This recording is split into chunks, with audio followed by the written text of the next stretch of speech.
दौरान सहाफ़ी अरशद शरीफ के क़त्ल की जांच लाइ नई ख़ासि गडियल जांच टीम जोड़ी वही है। गुज़िरियल ॾींहुं सुप्रीम कोर्ट हुकूमती जांच टीम के रद्द कंदे नई गडियल जांच टीम जोड़ण जो हुकुम ॾिनो हो।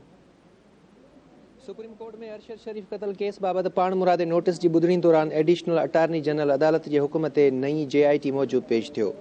अदालती हुकुम ते जोड़ियल स्पेशल जांच टीम में DIG इस्लामाबाद अवैस अहमद और director cyber crime FIA Waqaruddin Syed शामिल आहिनि। IB मां साजिद कयानी और MI जे मुर्तज़ा अफजल के भी स्पेशल जांच टीम में शामिल किया वियो है, जॾहिं त ISI जो मोहम्मद असलम भी स्पेशल जांच टीम जो हिस्सो है। ॿुधणी दौरान परॾेही वज़ारत भी पंहिंजो जवाब सुप्रीम कोर्ट में जमा करायो, जंहिंमें चयो वियो आहे त क़त्ल केस के जवाबदारनि जी पाकिस्तान मुंतकिली ते गौर कयो पियो वञे। अदालत में जमा करायल जवाब में ॿुधायो वियो आहे त परॾेही वज़ारत कीनिया और गडियल अरब अमारातन में अथॉरिटीज़ सां केस की जांच और शाहिदियूं हासिल करण समेत पाकिस्तानी मिशन सां भी मुसलसल राब्ते में है। जवाब में चयो वियो आहे त अरशद शरीफ क़त्ल केस में मुलविस जवाबदारनि जी कीनिया मां पाकिस्तान मुंतकिली ते भी गौर कयो पियो वञे।